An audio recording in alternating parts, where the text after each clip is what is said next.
Good afternoon, Mileno and Fahmi. Let me introduce myself. My name is Ruben Sanilo as the first speaker. The topic is extremism is a good ideology. Hello Rupen and Fahmi, good morning. My name is Eno as the second speaker and we will explain our opinion about extremism is a good ideology.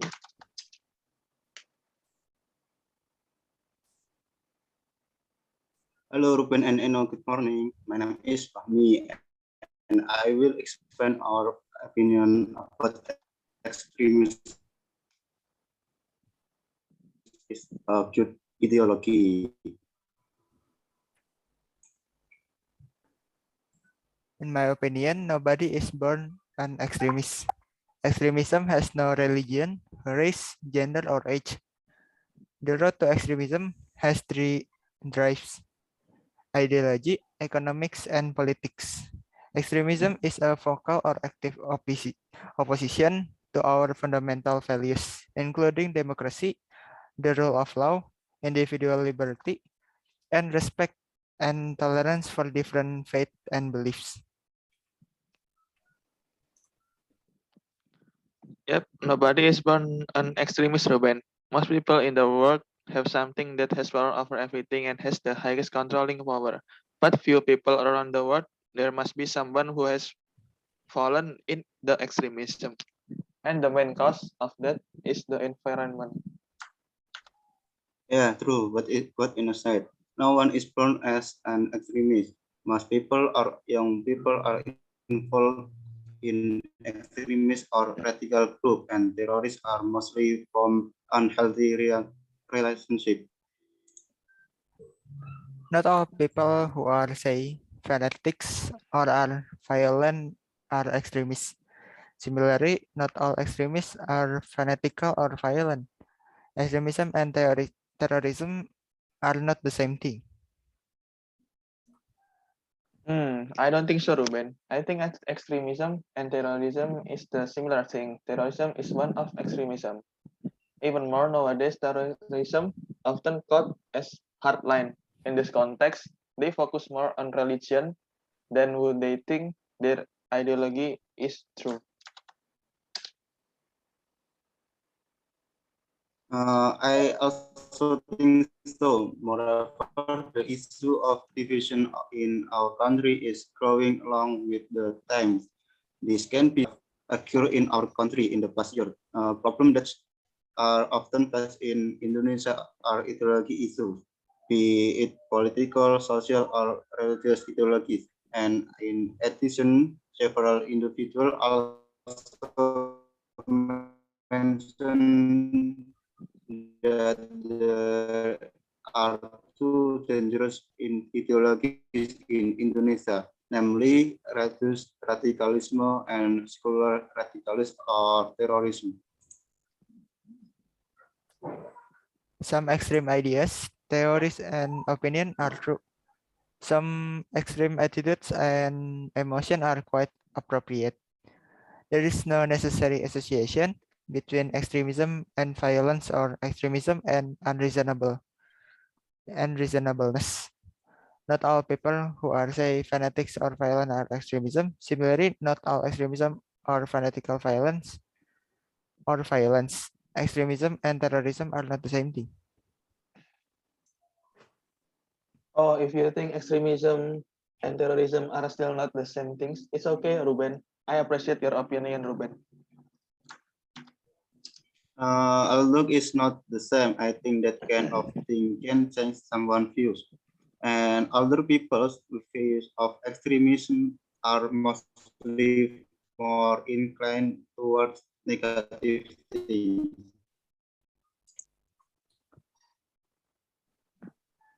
Power difference also matter when defining extremism.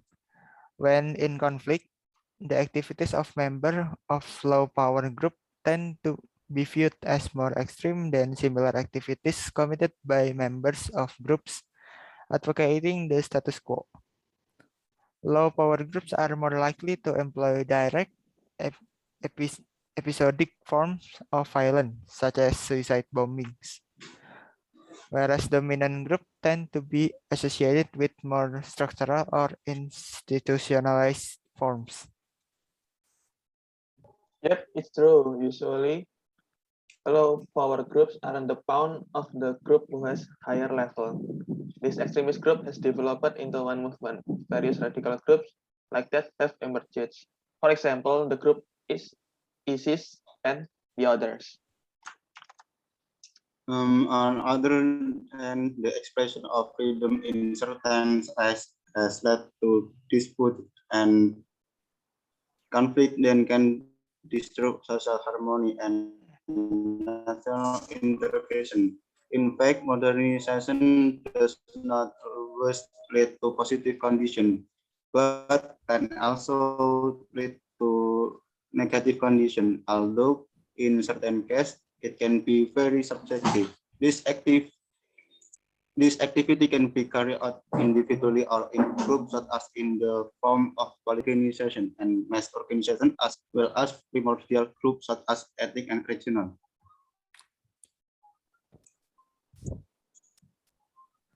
Extremist acts often employ violence, although extremist groups will differ in their preference for violence versus non-violent tactics, in the level of violence they employ, and in the preferred target of their violence, from infrastructure to military personnel to civilians to children. That is a religious emotion. In it is religious solidarity for a comrades oppressed by certain force. Because this movement always move like religious symbols such as jihad and shahadat. In this context, what is meant by religion is subjective. Yes, we sought information about the importance of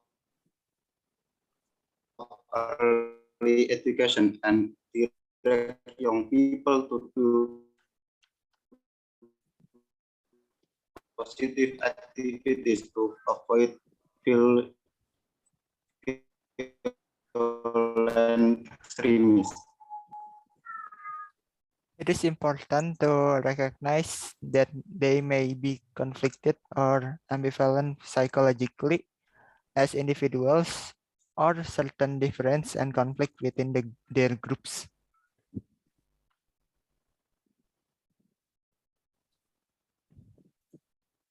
That's true. It's important to recognize that they may be conflicted as individuals or group. Because if in a group, usually not only people in it, they can move together to protect their friend, which they call it solidarity. Well, in my opinion, apart from solidarity to strengthen national integration and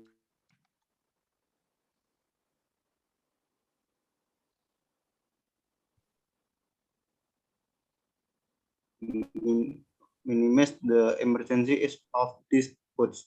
We as young people learning and at the same time more flexible. Arnold Green said, the lack of identity associated with extremism is the result of self-destructive self-hatred that leads to feeling of revenge toward life itself, and in compulsion to kill one's own humanist.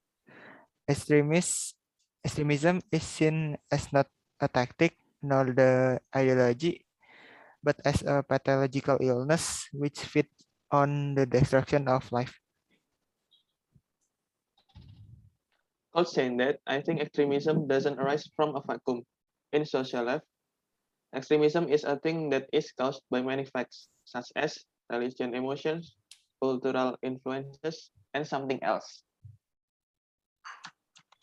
I agree with Ino's opinion. Extremism does not come alone through a vacuum. Sometimes the form of extremism can be in the form of technology violence.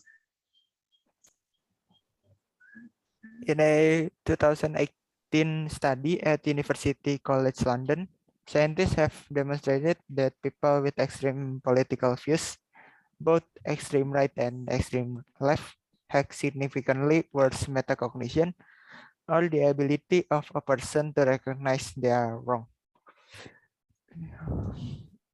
Yeah, it can be seen by people's eyes around the world, especially from social media. We can get that information around the world easily.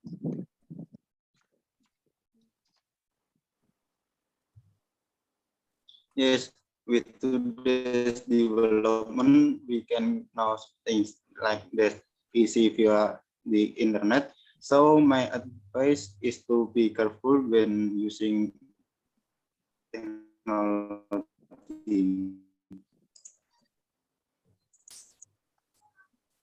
My next opinion is that it is wrong to indoctrinate school children, but it would be no less wrong to indoctrinate them with nationalism than it would be to indoctrinate them with extreme ideas.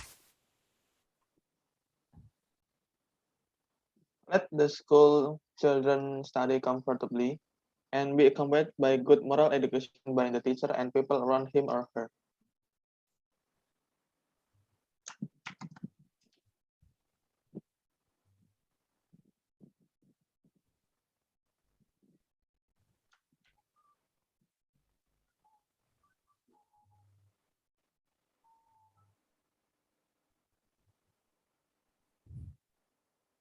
I mean,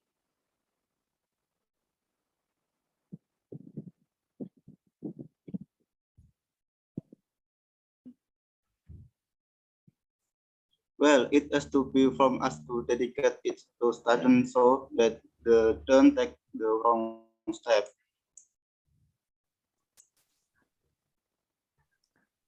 Next, a balance of curriculum is important.